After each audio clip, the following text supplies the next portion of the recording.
नमस्कार, आरतीच फॅमिली रेसिपीमध्ये तुम्हा सर्वांचं मनापासून स्वागत आहे। आज बनवूया मस्त अशी कापसापेक्षाही पांढरं शुभ्र आणि तितकीच गुबगुबीत, अगदी मऊ लुसलुशीत, अगदी जाळीदार ही इडली बनवूया। अगदी पाहता क्षणी पटकन अशी उचलून खावा वाटणारी मस्त मऊ लुसलुशीत इडली तयार होते। बघू शकता तुम्ही किती मऊ लुसलुशीत आणि अगदी जाळीदार ही इडली तयार होते।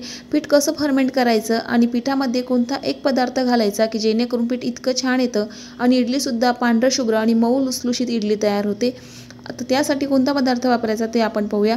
व्हिडिओ कुठेतरी आवडला असेल तर चॅनलला सबस्क्राईब आणि एक लाईक मात्र नक्की करा आणि हा व्हिडिओ जास्तीत जास्त शेअर करा आणि प्लीज कमेंट करून सांगायला विसरू नका। चला तर आपण रेसिपीला सुरुवात करूया। इथे एक भांडं घ्यायचं आणि एक वाटी घ्यायची। इथे मी एक वाटी घेतली जेणेकरून हे संपूर्ण साहित्य आणि मोजून घ्यायचं। आता सुरुवातीला या वाटीने मी इथे 3 वाटी तांदूळ घेतलेले आहे। हे मी इथे जाडे तांदूळ वापरलेले आहे। तुम्ही तुमच्याकडे कोणताही इडलीचा तांदूळ सुद्धा तुम्ही वापरू शकता। इथे मी हा रेशनचा तांदूळ वापरलेला आहे। इथे मी 3 वाटी तांदूळ घेतले। आता हा तांदूळ बाजूला ठेवायचा। नंतर आपल्याला इथे 1 वाटी उडीद डाळ घ्यायची आहे। ज्या वाटीने आपण तांदूळ घेतले होते त्याच वाटीने मी इथे 1 वाटी उडीद डाळ घेतली।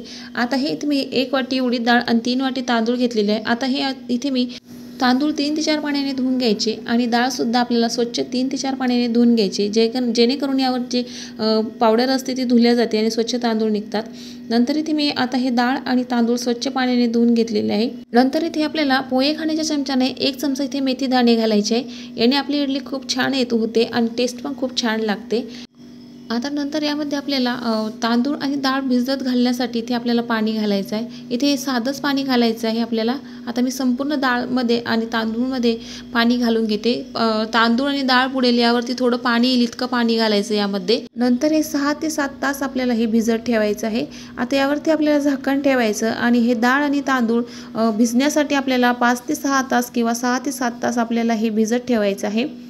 आता हा 5 ते 6 तास झाल्याच्या नंतर बघू शकता तुम्ही आपली इथे डाळ आणि तांदूळ मस्त भिजून झालेलं आहे आणि आपल्या इडलीमध्ये आपण जो मेन पदार्थ घालणार आहे जेणेकरून आपली त्याची इडली इतकी सॉफ्ट आणि मस्त गुबगुबीत तयार होते। त्यासाठी मी इथे अर्धा वाटी पोहे घेतलेले आहे ते इथे मी भिजत घातले।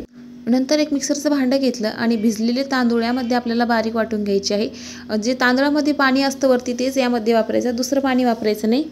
आता इथे मी त्यामधलंच पाणी घेतलं आणि हे मिक्सरला बारीक वाटून घेते। अशा पद्धतीने बारीक वाटून घेतलं। बघू शकता तुम्ही अगदी बारीक वाटून घेतलं आणि ते खोलगट आणि पसरट भांडं घ्यायचं आपल्याला पीठ फर्मेंट करण्यासाठी। आता मी संपूर्ण तांदूळ इथे वाटून घेतलेले आहे सुरुवातीला। नंतर आता जी भिजत घातलेली आपली डाळ आहे उडदाची ती सुद्धा आपल्याला याच मिक्सरच्या भांड्यामध्ये बारीक करून घ्यायची आहे।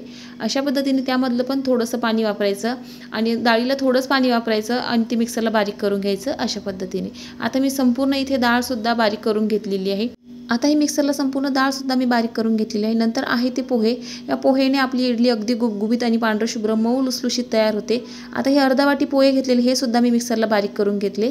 अशा पद्धतीने बारीक करून घेतले हे पोहे, डाळ आणि तांदूळ। आता नंतर आपल्याला हे एकजीव करून घ्यायचं आहे आणि संपूर्ण मिश्रण आता मिक्स करून घ्यायचं आहे अशा पद्धतीने। इडलीचं पीठ फर्मेंट करण्यासाठी शक्यतो करून पसरट भांडं घ्यायचं किंवा रुंद भांडं घ्यायचं जेणेकरून पीठ दुप्पट फर्मेंट होतं, त्यामुळे मोठं भांडं वापरायचं। आणि आता हे चांगलं मिक्स करून घेतलेलं आहे। आता हे आपल्याला रात्रभर फर्मेंट होण्यासाठी ठेवायचं आहे। आता ज्या ठिकाणी जास्त ऊब असेल त्या ठिकाणी आपल्याला फर्मेंट होण्यासाठी पीठ ठेवून द्यायचं आहे रात्रभर। इडलीचं पीठ जेवढं फर्मेंट होईल तेवढी सुंदर इडली तयार होते। आता दुसऱ्या दिवशी सकाळी बघू शकता तुम्ही यामधलं अर्ध पीठ मी आधी काढून घेतलं होतं आदल्या दिवशी जेणेकरून पीठ यामधलं वरती येईल म्हणून। आता बघू शकता ज्यामधलं पीठ ठेवलं होतं ते बघू शकता किती जाळीदार पीठ आलेलं आहे। अलगद थोडं मिक्स करून घ्यायचं अशा पद्धतीने। यामधलं पीठ थोडं बाजून काढून तुम्ही त्याचे डोसे सुद्धा बनवू शकता। आता यामध्ये मीठ घालायचं, जास्त मीठ घालायचं नाही जेणेकरून आधीच पीठ जास्त आंबट असते त्यामुळे थोडंच मीठ घालायचं चवीनुसार। नंतर इथे मी इडली प्लेट घेतल्या, त्याला संपूर्ण इडली प्लेटला तेल लावून घ्यायचं। संपूर्ण इडली प्लेटला तेल लावलं की इडली पटकन निघते। आता यामध्ये आपण तयार केलेलं बॅटर घालायचं आणि मग आपलं संपूर्ण इडली प्लेटमध्ये मी संपूर्ण इथे बॅटर घालून घेते आहे। बघू शकता तुम्ही अशा पद्धतीने। आता चारही इडली प्लेटमध्ये मी हे बॅटर ओतून घेते अशा पद्धतीने। मस्त जाळीदार इडली तयार होते आपली। आता हे चारही प्लेटमध्ये मी बॅटर टाकून घेतलेलं आहे। आता नंतर एकीकडे इडली पात्र ठेवलं, त्यामध्ये पाणी टाकायचं पाणी चांगलं कोमट झाले की नंतर त्यामध्ये आपण तयार केलेल्या इडलीच्या प्लेट यामध्ये वाफवण्यासाठी ठेवायचे। अशा पद्धतीने मी संपूर्ण इथे इडली प्लेट्स त्यामध्ये अलगद ठेवते, जेणेकरून जी खालची जाळी असते त्यावरती वरची इडली आली पाहिजेत, मस्त बेक होते आणि अलगद इडली आपली निघते। अशा पद्धतीने मी 4ही प्लेट्स या इडली पात्रामध्ये ठेवून घेतलेले आहे। अशा पद्धतीने बघू शकता तुम्ही, बॅटर जास्तही नाही आणि कमी घालायचं नाही। नंतर इथे 12 ते 15 आपल्याला लो टू हाय फ्लेमवर आपल्याला हा इडल्या वाफवून घ्यायचे आहे अशा पद्धतीने। आता बघू शकता तुम्ही, आता इथे 15 मिनिटं झालेली आहे। आता मी काढून घेते, बघू शकता तुम्ही गॅस बंद केलेला आहे आणि मस्त आपल्या जाळीदार अगदी टम्म फुगलेल्या गुबगुबीत इडल्या तयार झालेल्या आहे। आता मी थंड होण्यासाठी या प्लेट्स खाली काढून घेते। बघू शकता तुम्ही किती मस्त गरमागरम आपली इडली तयार झालेली आहे। आता हे अशाच एकदा थोड्या कोमट होऊ द्यायच्या आणि नंतर आपल्याला पोहे खाण्याच्या चमच्याने किंवा सुरीच्या साहाय्याने थोडंसं अलगद पटकन इडली निघते। बघू शकता तुम्ही मऊ लुसलुशीत इडली तयार झालेली, मस्त गरमागरम इडली तयार आहे।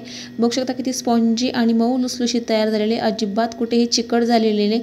बघू शकता किती सुंदर अगदी मऊ लुसलुशीत जाळीदार हलकी कापसापेक्षाही पांढरं शुभ्र इडली तयार झालेली आहे। बघू शकता तुम्ही मस्त आपल्या इथे गरमागरम इडल्या तयार झालेल्या आहे आणि मस्त स्पॉन्जीसुद्धा तयार झालेले आहे। आता मी ते संपूर्ण इडल्या तयार करून घेतलेल्या आहे।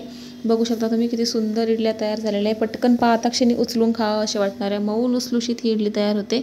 अशा पद्धतीने तुम्ही सुद्धा इडल्या नक्की एकदा बनवून बघा। बघू शकता किती जवळून बघा किती सुंदर जाळी आलेली आहे, मऊ लुसलुशीत आणि अगदी पांढरं शुभ्र आपली इडली तयार झालेली आहे। तुम्ही सुद्धा ही रेसिपी ट्राय करून बघा, मस्त मऊ लुसलुशीत। बघू शकता ना आतून किती मस्त गुबगुबीत ही इडली तयार झालेली, बघू शकता किती सुंदर अशी जाळी आलेली आहे, दाबली तरी किती मस्त स्पॉन्जी इथे इडली तयार झालेली आहे, अगदी मऊ लुसलुशीत ही इडली तयार होते आणि त्यासोबत मस्त असं सांबार, आहा का मस्त बेत आहे। बघू शकता तुम्ही किती सुंदर आपली इडली तयार झालेली आहे। ह्या इडल्या तुम्ही ओल्या नारळाच्या चटणीसोबत, मस्त सांबारसोबत खाऊ शकता किंवा शेंगदाण्याच्या चटणीसोबत सुद्धा खाऊ शकता आणि पटकन असे उचलून खावाशी वाटणारी आपली इडली सांबार इथे तयार आहे। बघू शकता किती सुंदर आपल्या इडली तयार झालेली आहे, मस्त कापसापेक्षाही पांढरं शुभ्र गुबगुबीत इडली तयार झालेली आहे। मग मैत्रिणींनो, रेसिपी तुम्हाला कशी वाटली कमेंट करून सांगायला विसरू नका आणि हा व्हिडिओ जास्तीत जास्त शेअर करा, तुमच्या मित्रमैत्रिणींना नातेवाईकांना हा व्हिडिओ जास्तीत जास्त शेअर करा। प्लीज आवडल्यास एक लाईक मात्र नक्की करा आणि ही रेसिपी तुम्ही एकदा नक्की ट्राय करा, अगदी सॉफ्ट तुमची पहिल्याच प्रयत्नात ही इडली तयार होणार म्हणजे होणार, मस्त गुबगुबीत इडली तयार होते आणि त्यासोबत मस्त सांबार। भेटूया आणखीन पुढच्या रेसिपीमध्ये, तोपर्यंत मस्त खा आणि स्वस्त राहा। धन्यवाद।